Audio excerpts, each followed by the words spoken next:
Lift all of the sashes into the frame and fix the hinges loosely.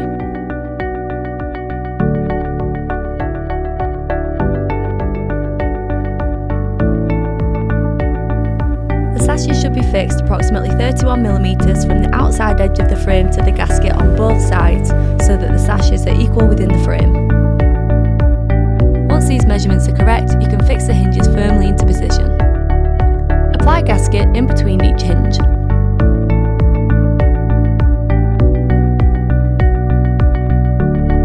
Remove the wheels, fold the bifold into the frame and replace the wheels before closing the traffic